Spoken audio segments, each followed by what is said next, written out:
America ভেবেছিল তাদের বিমান বাহিনী আর নৌবহর দিয়ে তারা কয়েক সপ্তাহের মধ্যেই ইরানকে মাটির সাথে মিশিয়ে দেবে। কিন্তু যুদ্ধ শুরুর পর আজ বিশ্ববাসী অবাক হয়ে দেখছে, সুপার পাওয়ার দাবি করা আমেরিকা আজ নিজেই মধ্যপ্রাচ্যের চোরাবালিতে আটকা পড়েছে।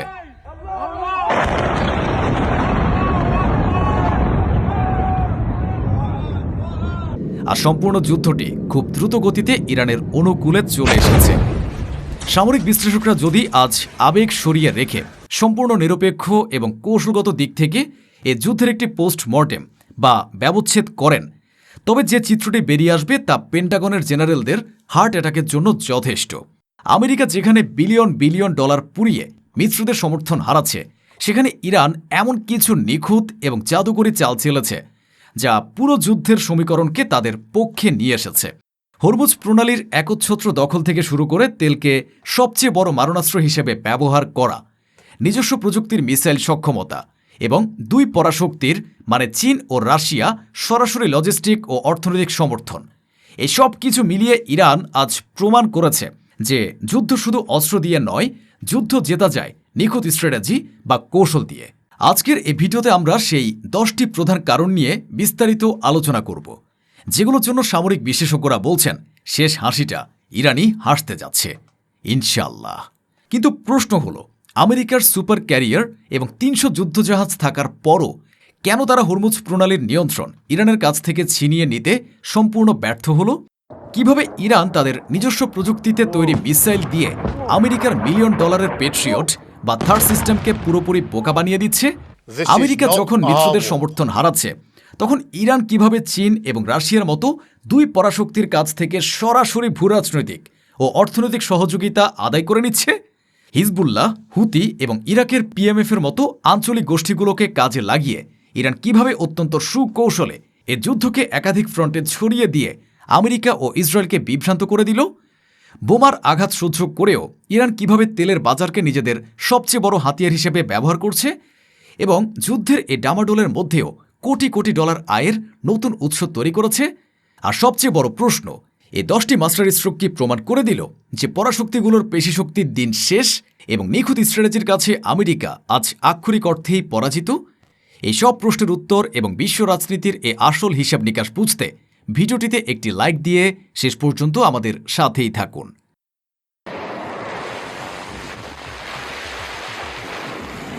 যে কোনো যুদ্ধের ফলাফল নির্ভর করে ময়দানের নিয়ন্ত্রণের উপর। এ যুদ্ধে ইরানের সবচেয়ে বড় শক্তির জায়গাটি হল তাদের নিখুঁত ভৌগোলিক সুবিধা এবং নিজস্ব প্রযুক্তির সামরিক সক্ষমতা। পেন্টাগন হয়তো বড় গলায় অনেক কথা বলছে, কিন্তু বাস্তবতা হল বিশ্বের সবচেয়ে গুরুত্বপূর্ণ তেল চলাচলের রুট হরমুজ প্রণালী আজ পুরোপুরি ইরানের হাতের মুঠোয়। মাত্র 6 নটিক্যাল মাইলের ব্যবহারযোগ্য এই করিডোরকে ইরান এমন এক মরণ ফাঁদে পরিণত করেছে যেখানে আমেরিকার বিশাল ডেস্ট্রয়ারগুলো ঢুকতে ভয় পাচ্ছে। মাইন, স্পিডবোট এবং পাহাড়ে লুকানো অ্যান্টিশিপ মিসাইলের সামনে আমেরিকার নৌবাহিনী আজ আক্ষরিক অর্থেই পঙ্গু। আমেরিকা দাবি করেছিল তারা ইরানের সামরিক মেরুদণ্ড ভেঙে দিয়েছে, কিন্তু এর পরপরই আমরা দেখলাম ইরান তাদের ফাত্তাহ, কদর বা খুররাম শহর মিসাইল দিয়ে হাইফা রিফাইনারি থেকে শুরু করে ইসরায়েলের গভীরে নিখুঁতভাবে আঘাত আনছে। মিলিয়ন ডলারের পেট্রিয়ট বা আয়রন ডোম এই মিসাইলগুলোর গতি ও কৌশলের কাছে পুরোপুরি অন্ধ। ইরান প্রমাণ করেছে তাদের মিসাইল শুধু দূরপাল্লার নয়, এগুলো পিন পয়েন্ট অ্যাকুরেসিতে বা নিখুঁত নিশানায় শত্রুর বুকে আঘাত হানতে সক্ষম।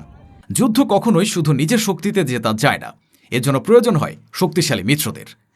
আমেরিকা যখন ইউরোপ বা অন্যান্য ন্যাটো মিত্রদের সমর্থন হারাচ্ছে, তখন ইরান পাশে পেয়েছে বিশ্বের অন্যতম দুই বৃহৎ পরাশক্তি চীন এবং রাশিয়াকে।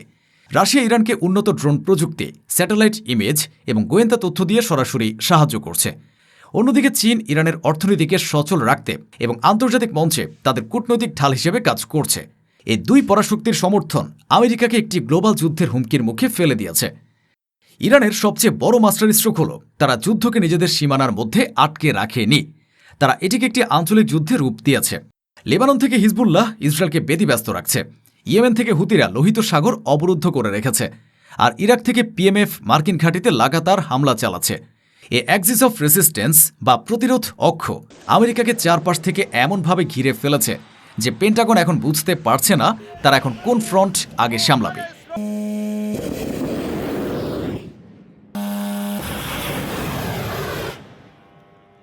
সামরিক শক্তির পাশাপাশি ইরান এ যুদ্ধে তাদের অর্থনীতিকেও এক ভয়াবহ অস্ত্রে পরিণত করেছে।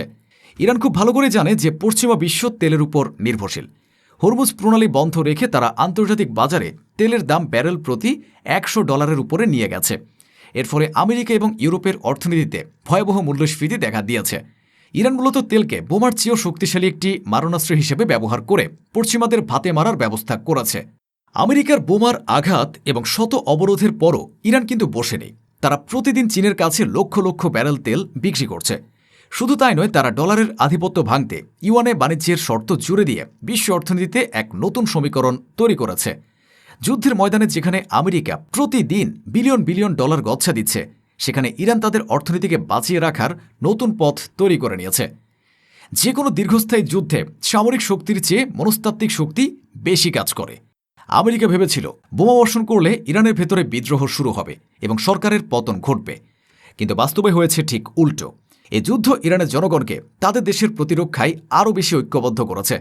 যখন দেশের সাধারণ মানুষ যুদ্ধের পক্ষে শক্তভাবে দাঁড়ায়, তখন সেই দেশকে বাইরে থেকে ভেঙে ফেলা প্রায় অসম্ভব। ইরান শুধু নিজেদের সীমানায় লড়ছে না, তারা আরব দেশগুলোতে থাকা আমেরিকার সুরক্ষিত ঘাঁটিগুলোতেও সরাসরি আঘাত আনছে।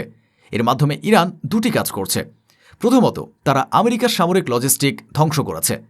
দ্বিতীয়ত, তারা আরব দেশগুলোকে এই বার্তা দিয়েছে যে আমেরিকার সিকিউরিটি আমব্রেলা বা নিরাপত্তা গ্যারান্টি আসলে একটি ফাঁকা বুলি। এই 10টি কৌশলগত কারণ বিশ্লেষণ করলে একটি বিষয় পরিষ্কার হয়ে যায়। যুদ্ধ শুরু করা হয়তো আমেরিকার হাতে ছিল, কিন্তু যুদ্ধের সমীকরণ এবং গতিপথ এখন পুরোপুরি ইরানের নিয়ন্ত্রণে।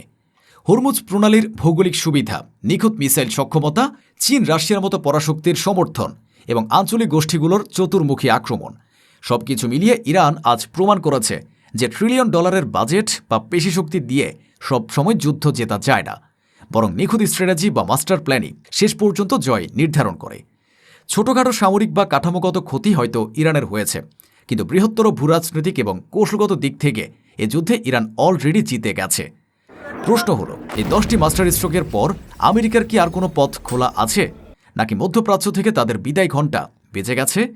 আপনাদের যৌক্তিক এবং বিশ্লেষণমূলক মতামত অবশ্যই কমেন্ট করে জানাবেন। ভূরাজনীতির এমন আনফিল্টার্ড এবং গভীর বিশ্লেষণ নিয়মিত পেতে ভিডিওটি শেয়ার করে আমাদের পেজটির সাথেই থাকুন। ধন্যবাদ।